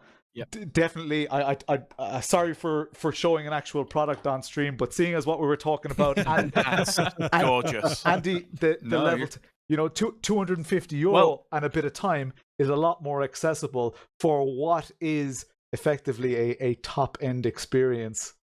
100%. Is the metal 100%. Is the metal also 3D printed? No, so there are some metal parts that you buy in a kit from AliExpress, and then you can buy the 3D printed parts from. You can either 3D print them yourself. It only costs like €5 to get the plans, or you can buy the parts fully 3D printed by the guy who makes it. You know you have Ike drooling right now, right? Yeah. I'm gonna get on a soapbox for just a second. This is the kind of stuff that we actually need in sim racing. Yeah. Because, for example, and this is a beautiful illustration of the point. The sun's gone as well, by the way, but whatever. There's a beautiful illustration of the point, though. Problem. Yeah, exactly. Is that in, for example, South Africa, the South African rand is worth 1/100 of a pound. So to get a 3D printed part from Europe to South Africa would cost an entire month's wages. It's not €200 or £200. It's £2,000. Yeah. Or it's 2,000 of the local currency. It's 2,000 rand. Whereas to get shout out to Brazil too, also. Yeah. Yes. Yeah. Absolutely. Taxes. But to get it 3D printed locally, and by like £5 is affordable, no matter, like if you're in your sim racing and you've got your direct drive and your rig already set up in some way, shape or form, and you want a manual shifter, you need a H pattern, £5 for the parts, AliExpress it makes it affordable, and then you can get the parts 3D printed locally, and it's done in your local currency, and it's affordable, and everybody wins. And even better, I love this. Even better, you'll love this as well, and you already probably know this, but that shifter is made from PLA, which is like the cheapest material you can get. Yeah, exactly. Super strong and all that. But what's great about it is that's actually biodegradable. So if I buried that shifter in my back garden and went back in 2 years, the metal parts will be there. The rest will be disintegrated, eaten by worms and all that. Which is just like, that's the level of technology that we're at in 3D printing at the moment. And you can buy a 3D printer that can print all of those parts for like €250. That's not. I have one. I've one just there. Like, that's not only just something that can make your hobby better. That's a business. And if you think of these places where we're looking for people to really invest, there's not a single. We saw those huge booths at the expo. There's not a single one of those that doesn't 3D print stuff. Not a single one. And that's exactly the same thing as what these people are doing. So maybe, and so I was excited to see Prusa at the expo. Maybe we could talk about that. But so that was super cool because that, if anything, that is like any sim racer with a 3D printer has printed stuff that's made their life better. And rather than paying, €20 for a cup holder that needs to come from Central Europe and go in several vans and airplanes and all that, they've printed one, they didn't like it, threw it away, bought another one, and it seems like, throwing away a 3D printed part might seem like absolute waste, but it's actually nowhere near as bad for the environment as it just building it, making one yourself. It's amazing. Yeah, somewhere in one of those boxes there is actually a 3D printed wheel that I made for the G29. Because nerd. But that was good fun. I didn't actually get to go to the Prusa stand because we were a bit busy everywhere else, including squeezing my tall ass into a 720S, which was... I went up there. I went up there just because we were chatting with Ian from, I can't remember the name of the site now. Ready Set Sim. That's it. Ready Set Sim. But the it was RSS. That's why. Just very confusing. But the everyone was getting into the GT3 car in the wrong way, and it really annoyed me. So I queued up. That was that Asher. Renwelton. Okay. No, the one at Renwelton. No. Yeah. Right in the back corner. They had the Artura at Asher. Yeah, the Artura was there. Yeah, which you couldn't get in. I got in. But yeah, they had this. Oh, did you? Nice. One of my friends really wanted to get into one of the AMGs because they said that's the one they're most likely to be able to fit in. But again, that's another crossover between real world and sim racing again, which we've just seen so much of this year and the past couple of years. It's been fantastic. MME SimRep. Yeah. Who was it that we went to see? It was SimLab Sunday morning, wasn't it? With the sequential with, shift. Formula One?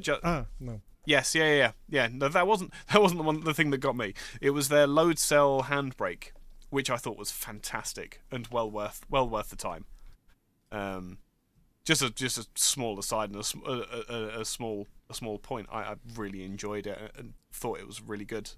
Need to look into that for my own rig because rallying is fun. But on that BDH, by the way, if you got a little motor on hooked to the lockout, you could probably simulate the gear crunching as well. Yeah. The thing is that sims don't report gear crunching. They only report the happy path. Yeah. Yeah, Cody. Okay, didn't know that. But no, but in any case, it would destroy my soul. Yeah. You need to feel the pain of crunching gears. True that, but it still destroys my soul. And I'm trying to break that 3D printed shifter because just to put it through its paces. I'm not obviously I don't want it to break, but this simulation reaches a new level because if I manage to grind the gear there, I'm actually breaking physical components, which is and it's really, even though the sim won't report it, I've recreated, or he has recreated, the person who made it has recreated the ability to potentially break a part of my car, even though the sim knows nothing about it. Realism. That's the part that I like the least about driving a manual. I don't know why you'd want to simulate that. So does it please tell me it simulates money shifting, and if you over rev the car, it just explodes. Yeah, it's kind of a surreal experience. Like the lockout works quite well, but it does, because of where your clutch reports and where the servo motor starts working. Sometimes you can money shift even though you are in gear physically. The game thinks you're not. So you need to sync it up absolutely perfectly. But I will definitely forgive it that. It's a load of 3D printed parts. You can't really be mad at that. Yeah. Okay, we've been geeking out a long while about the Sim Racing Expo, which is no surprise. But Cody has a very important thing for him, for his soul, for his very American, very Texan soul. Oh, that wasn't what I was gonna go into at all. Okay, then go somewhere else. But yeah, so I have decided with this Sim Racing Expo, I've decided that 2025 is the year that I upgrade my rig. I want to upgrade to an 80/20 profile rig. I've been rocking a here's a blast from the past, an Obuto Ozone. Yes. And it is getting a little long in the tooth, and I've been kind of wanting an upgrade, but a lot of the upgrade paths, aka direct drive, I think would probably tear this thing apart. So I am needing a new rig. Can I give a surprise from the Expo that might be actually a realistic option for you? A big surprise was did you guys see the Track Racer TR40? So the TR40 it's only like, it's very small profile, looks pretty weak. Yep. To show how strong it is, they put an SC2 Sport on there and Hosingfeld Sprints. Not only that, it was a single monitor setup with the monitor mounted to the rig. Not only that, they had a PC shelf on the back with the PC. And this thing, like, people were giving it death, and the amount of flex in it was tiny. There was flex, of course, there was a little bit of flex, but the amount was negligible. As in, if you're sitting in the rig, there's no way you would even notice it. So I was super impressed by that. And to top it off, right, that rig comes in one box, the whole rig. So you get one box, no more missing boxes or waiting for separated shipments or whatever. So that's great. And they had a really cool seat on it. It was kind of a Nardo grey seat, but that seat is a 2-piece seat. So the back, from the middle of the back section, there are like 4 bolts on the back. That part comes off. You basically put that on the seat part, and that also comes in a little box like that, really small box. So there's some clever innovations, and that rig, I think that rig is like €300, €350, which is super value, and that's super cheap. Now you probably don't get like seat sliders and all that kind of stuff with it, but they're generally, Track Racer does good accessories, right? So they're generally quite cheap add-ons anyway. That seat is about €400, but there was even talk, they said that they are trying to FIA certify that seat, even though it's a 2-piece seat that. So we could potentially see the whole, at least sim racing seat market changed or revolutionized by what they're doing right now, because if it's acceptable in real motorsport, and real motorsport, you know, adopts it even in some shape or form, and it makes, like, have you guys ever shipped a seat? Someone on we gave away an RCC seat on my channel, and it was one in the Philippines. I had to ship it from Ireland to the Philippines, and this was a fixed back seat, so the box, you can imagine the size of it and everything. So they're really, really cool innovations, good options for you, Cody. Okay. But yeah, so this thing on my T300 RS, you can see here in the corner. Yeah, so that shakes a little bit, even on a T300 RS. And so I'm looking for an upgrade. Anything would tear it apart. That's more powerful than that. So looking to get rid of. I know I want an 80/20 profile rig. I've got time to decide that. The big thing that I wanted out of Sim Racing Expo, that I kind of like thought through on the very last day, was like, I need a seat that like isn't gonna kill my shoulders, because this seat, for as nice as it looks, it is a little narrow on the shoulders, and I've got kind of broad shoulders, which makes me sound like a big muscle man that I don't claim to be. But I don't like this feeling of like, you know, I'm hunched over in my racing seat, and it makes it a lot less pleasant to actually sim race in. And last year, Sawbelt exploded onto the scene with their sim racing rigs. Of course, Sawbelt, big name in real motorsport. And I fell in love with their GT seat. Their Formula seat is also great, but I know I want a more upright seating position. The the X series, their like rally one, I still get that same like rounded shoulders feeling. But though that's a good option, I was looking at them, and I'm like, I want that. They ended up getting rid of the gray of their rigs, and they've switched to a black, and they gave us reasons for that. But I was like, okay, well, I'm not just going to go with Saba. I want to look around. And so I was looking around and I realized we are in our last like 45 minutes of being here by the time that I got to deciding this. Yeah. And so I'm like, I need to find a seat that works for me. And so I go and I'm on a mad dash, running around Sim Racing Expo with my phone, taking pictures of seats, sitting in them, waiting in line as someone is driving in a seat, and then like cutting to the front of the line going, oh, no, sorry, I'm gonna let you drive. I need like 10 seconds. I just want to sit down in the seat and get back up again. And then some guys like, oh, okay. And so I sit down. I'm like, okay, this one's good. A little too tight. Okay, this one's fine. And then I get up, run over to the next area. If you saw me dashing around Sim Racing Expo on the very last day, the very like last few hours, like a madman, sorry. But and if he was American and cut in line in front of you, also sorry. Yes, yeah. So I actually only had to cut in front of one person, so that was decent. But yeah, I found that I wrote a lot of notes with that mad dash, and I actually found that most of the sim racing seats that I tried were very tight in the shoulders. This is good if you're in a real car, not great if you're wanting to do a 12-hour endurance race, and you're me.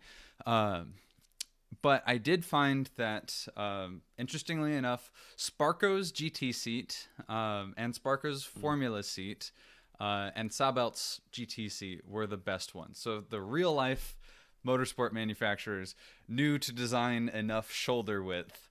There was one other that had a strange name. It was at the SRS booth, and it was, I think, some Chinese company that they had. It was incredibly wide. It was from a recommendation from the people at the SRS booth, and SRS is just a reseller of other products. I tried that one. It was really wide, but then it was really tight in the hips. So it was like wide in some areas, tight in other areas. I thought that was strange. So I say all of that to evangelize the value of going to something like Sim Racing Expo and trying them yourself, because I would not have known any of that if I hadn't been able to go and run around like a madman and actually physically sit in those seats. And now I know pretty confidently that I do want the Sabelt seat. Whatever rig I end up with, I want the Sabelt seat on it. And like we said before, I think we had this discussion on the way home as well. I think sim racing is one of the few hobbies where going to something like SRE, SFE, SG, or SE, all of the expos that have now exploded onto the scene, there's actually some benefit to your everyday punter, isn't there? To sit down and feel the pedals, configured well or not, feel the wheels. Because one of the biggest shocks to me was I've got a True Brake mod on my Logitech pedals, right? Which functions more or less like a load cell. Jumped into the T598, first wheel that I was driving of the Expo, and it's a Hall effect sensor.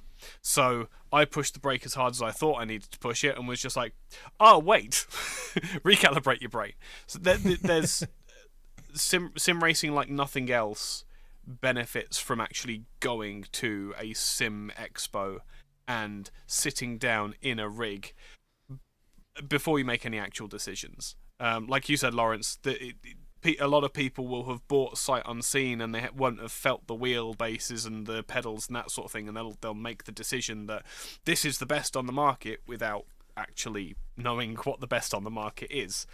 So there's a significant amount of again, we're probably preaching to the choir here, but that's not the point. If you get an opportunity, or if you're looking to make changes to your setup or buy a setup, go to one of these expos first, because you will find out so much more about what you need and what you want from a rig, a seat, a wheelbase, wheels, than you could ever do just browsing the internet online or browsing shops and you can online. test many of them at the same time, like spend a whole day testing one after the other, and maybe not wait for the last 45 minutes like some people. We were busy the rest of the time playing ACEvo. I would recommend if you're on a budget and if there are resellers even within a 2-hour drive of where you are, message them, ask them, what have you got set up right now? Can I come and try your rigs? Because they will. Firstly, they love people coming there to test stuff, because you are as likely to be a customer as anybody else. So that's an easy sale. You're going to the effort, you're coming to them, and you're likely to buy from them, because with sim racing, you're unlikely to go online and find a better deal than when you're actually at a reseller. If you do find a better deal, you're probably going to have to wait a week or two or whatever. Whereas the reseller, well, you're there now. You can probably take it, if you like the pedals on that rig and it's their last set, they will sell you that set. So definitely, you don't have to travel on a plane to an expo to get a similar experience on a smaller scale. Resellers are super good at that, and there are more and more resellers popping up. Well, I spoke to a reseller in London who I basically have an open invitation to go down there with a camera and just kind of video their shop and everything. So perfect. That's fun. So this has been a great Sim Racing Expo retrospective. With the time we have left, I want to talk about the topic that I teased at the very top of the show. I'll be back in a second. And that is NASCAR 25. We have more information, details, and a teaser video from iRacing. And NASCAR 25 is shaping up, and it looks really cool. I'm liking where this is going. I grew up you have a console. If you have a console. But I grew up on the world of NASCAR games growing up, and NASCAR's bread and butter was console gaming in the early 2000s. Those games are peak. They are amazing. They're great. And so this is a good one to continue the legacy. Let's talk about it a little bit. It's going to be produced by iRacing. We've known of this for a while, since iRacing acquired the NASCAR license from Motorsport Games, and we've hashed that out in depth. In the teaser, they show laser scan tracks. This is going to be made in Unreal Engine.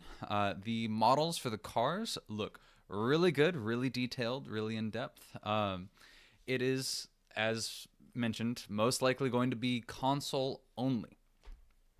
Now, that's an interesting decision, but I think that for iRacing making this, it's the right one. I think that the way they're seeing it, you have iRacing for PC, but nothing for console until NASCAR 25. So now if you're iRacing, you're covering all of those markets, and that's a huge market to cover. So I think it's a great move for them, and I wanted to get y'all's thoughts. Is this the right way to protect their iRacing player base?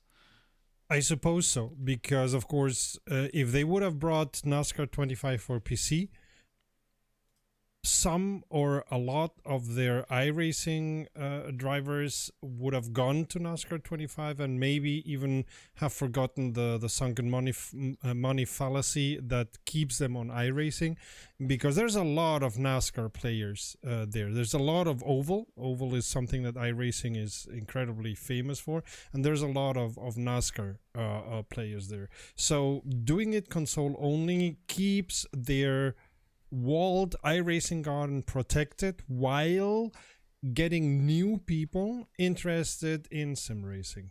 Or I suppose it's going to be something like a Simcade, Sim Race, like something like Project Cars was. I gather a thought.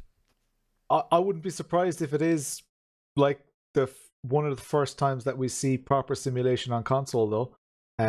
You know, I know we have ACC, we have Assetto Corsa and stuff, but the experience still isn't necessarily the same, right?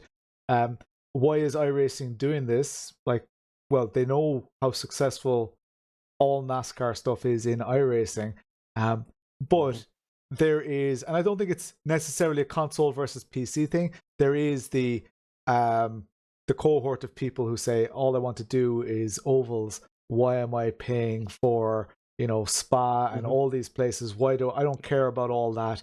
And they see that as a like dilution of the player base, limitations of what the game can do, because a lot of the true to life NASCAR rules, you know, they're a struggle to even put into iRacing, because you've got all these other factors that you need to consider with all the other disciplines within iRacing.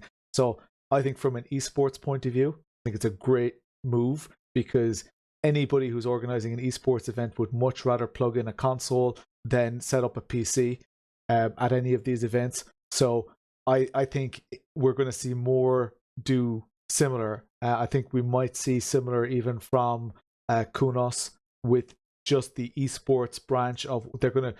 I would imagine I don't have any information on this or whatever, but I would imagine that we're going to see subsets of games. I thought that ACC was going to do it, right? I thought that ACC was going to be the GT3 sim, and then they were going to have like Assetto Corsa Formula, Assetto Corsa, even truck racing or whatever, and they were going to just reuse their building blocks to make all these different variations of what is effectively the same thing.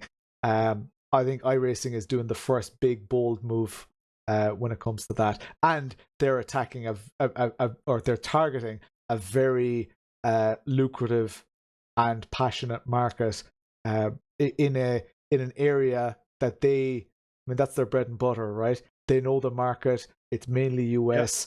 No, I say mainly US. You look at the actual stats. It's a worldwide thing now, right? Doing ovals and all that. So getting the console market into that not only gives console market a new avenue, but I actually feel that it's going to feed people into the existing iRacing platform as well. Yeah. One question that I have is, do you guys think it's gonna re-energize NASCAR? Because NASCAR has been bleeding out viewers like there's no tomorrow. They're in an even worse position than IndyCar. So, do you think it's gonna re-energize people? Like people are gonna play it on console and say, "Oh, let me watch the races." Yes, I think the younger generation. I know I'm jumping back in here to talk, but I definitely think that the younger generation who can't afford the big massive setups and stuff and already have a console, that's who they want, because they're the people. The adults have already decided whether they're going to watch it or not. The kids are trying to find a way into it. With F1 is accessible for kids because they have the games and stuff, and they might watch a little bit of a race or watch the highlights or whatever, but that's already more than what they would have been doing if they weren't already interested in the game that they play. Yep, somewhere back in the other room, I have, this was on PC, but I have a copy of like NASCAR 99, and that game, I think I got that probably when I was like 5 or 6 or so. And so, you know, I've been a like just lifelong NASCAR fan. I grew up watching NASCAR, and I've actually had this sitting on my desk this whole race, or this whole this whole race. Podcast. Yeah. You know me. Did the same. But yeah, so you know, you start them young, and you got a fan for life. And so I think that this is a really, really good way to go, because, yeah, you're starting them young. If you can get a good console game, hey, there we go. Exactly. If you can get a good console game with NASCAR, and NASCAR is also a great one because for oval races, that's really easy for a kid to understand and do. Like it's you know, it's one of those things that's easy to learn, hard to master. And so you can hook them easy, hook them young, and then they'll spend the rest of their life trying to get like the perfect lap. So I would estimate it's absolutely the right move. Complete guesstimate, but I would say 50% of all active iRacers were like big into Gran Turismo back in the day, or something of that of the like. Right now, we don't have that avenue anymore. So to an extent, even though sim racing is growing, people are not coming into it in the same way that many of us did, and I think that there's a huge gap there. Yep, there is going to be a generational gap between those of us who grew up with the 80s and 90s Formula One, and it was in our blood because that's all there was to watch on TV on a Sunday afternoon. Was that or soaps, and you wouldn't catch me dead watching a soap. And nowadays there's so much else to distract that why would you choose to engage with something that was so expensive, requires so much time and practice, when you can not? But when you again, this is the reason, this is what SRE has as a benefit, is that they can show the community side, you're getting to know people and you're enjoying each other's company and that sort of thing.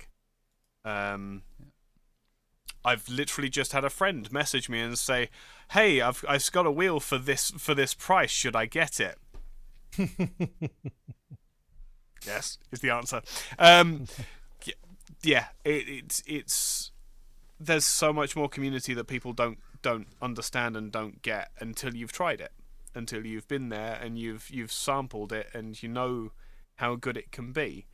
And yeah, they just, as you said, Laurence, or Cody, I can't remember which one it was now, but it's just getting that awareness. That's all it is. As soon as they're aware of what the options are, or that there are options, they'll take it up with both hands. So it's less of an indoctrination and more of a show, basically. And I see ACEvo is gonna be doing the same from the other side, I suppose. The way that they've been talking, they're doing the sim sounds very much like it. Cody? Awesome. Sort of, it sounds like it's about question of the month time. Oh yeah, Laurence, you may or may not know, every month we give ourselves a question, and we transport also that question to our viewers and listeners, who then can comment on it. Thomas, for example, what was it, last month before last, everything is a fuzz, said which sim that may come in the next year are you most interested in? We got a lot of good answers. Laurence, what would be something that you would like to know from us or from our viewers, listeners? What would be your question of the month?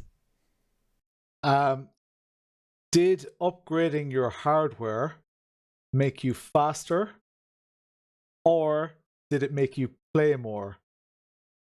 Which made you faster? Ooh. Oh, that's a good question. So I have a good answer to that, because one thing that made me faster in any case was going VR, because I had the three-dimensionality, and therefore I was able to drive nearer to the opponents and better into the apex than I could do in pancakes. So that made me in some tracks 1 to 2 seconds faster, which is a lot. And I gather the thought that if I ever get the SRP pedals, they are gonna be making me faster, because braking with those was a charm, and we know that pedals are an important point. But I'll cede the floor to the others. Well, I can definitely say this darn seat is why I don't get more seat time in the sim. So I'm gonna like agree with your premise wholeheartedly, that I think that would get me in there more, and that would probably make me faster getting more practice. I think trailed off. Ike. Yeah, the SimuCube was an absolute game changer. but that's at the very, very high end. So I would say that it's again, it's a matter of scaling, isn't it? Really, like the direct drive put me up an entire class in one of the leagues that I race in. Went from the middle of gold to the middle of platinum, which at the time was a 1.5% pace increase. So there's an objective benefit there, and that's even on a silly floppy folding rig. So, yeah, I stand by what I said in the middle of the podcast. Sim racing is absolutely pay to win, but it's not in a way that is unforgivable. Like it's not as though you're buying a skin that arbitrarily gives you extra skill. You're able to do more with your existing skills because the hardware is giving the feedback back to you. It's a very odd way to calling it pay to win is probably not the correct way to describe it, but it's the only real way of expressing it quickly. Laurence, what about you? Well, so it's an interesting one that I talk about a lot, right? We are still always going to be limited in simulation by the software layer, because where in real life having your arms for the suspension being made out of carbon fiber as opposed to steel makes a tangible difference. When my rig is made out of aluminium instead of plastic, it doesn't really make a difference. It makes a difference to my experience in the same way that having aluminium buttons makes a difference instead of plastic buttons. So we have this layer of abstraction in sim racing that we're we're fighting a different battle to the real racers. Even though we're simulating, we're fighting a different battle, and part of it is the getting into the rig. What are the things that make you get and stay in the rig? For example, right now I'm sitting in this Eau Rouge seat. There's nothing special about this seat visually, but there's a little switch on the side that's sending cold air down my back for the whole duration of this podcast. And that is, in theory, something that you could 3D, retrofit into an existing seat. Yeah. But they're little things that make me, oh my God, I'm going to do this extra stint. Or at least that's another thing that I can't complain about. And it's like getting the mid-level hardware as opposed to the top-level hardware. The mid-level hardware buyers will always say, well, what's better about the top level? And for the extra, the ceiling in sim racing isn't that high, right? So it's like €200 extra for the top end. Oh, well, I'll justify the €200 and rice and beans for the next month or two, and I'll get the top, because then at least I can eliminate that doubt. As we see from the Expo, it's getting, the hardware is getting more and more complicated. That ceiling is raising more and more. So our hobby is going to get more and more complicated. But it is interesting because most people, especially when they first get their load cell pedal or whatever, they're actually slower than they were. So the hardware itself is not necessarily making them faster or slower. It's their familiarity with it. So it's a very interesting one. I would say to somebody, unless you are chasing the last 2 or 3 tenths that you need in order to win championships, as in if you're a P20 driver and you want to be a P15 driver, hardware is not your issue. It's never going to be your issue. If you are a P2 driver and you want P1, throw some money at it. If you really want that and you can't get it without it, invest in things, but invest in other things like telemetry as well. Learn how to use the telemetry. Base shakers, coaching, and all those little things make the difference, because at the end of the day, and I say it to a lot of new drivers, like being fast means nothing if you're spinning out and losing 20 seconds every race. Like if it's a 20-lap race and you don't spin out, that's like being a second a lap faster. Like put that into perspective. Money can't buy that. So if you are at the top end level, it can definitely make you more consistent at the very least, if not quicker. Yeah, consistency is the king. Yeah. At the end of the day, that's the ultimate enemy. Anyone can pull out one fast hot lap, It's being able to pull out 20 of them in one stint makes the difference. It's like being a photographer. Take 2,000 photos, there are going to be some gems in there. One of them's going to, one of them's going to be right. And the difference between a good photographer and a bad photographer is, you have 3 chances at making a great photograph. The good photographer is going to get it right most of the time, and a bad photographer is just not. It's just taking up space on their SD card. A good photographer is going to try to find the 3 excellent photos. A bad photographer is going to try to find the 1 good photo. Yeah. Mm-hmm. In any case, talking about excellence, let's not forget that Laurence has brought out this fantastic book, which I've been holding to the camera a lot of times because I'm really in love with it and in love with the idea. And waiting for... How much did you pay him for this?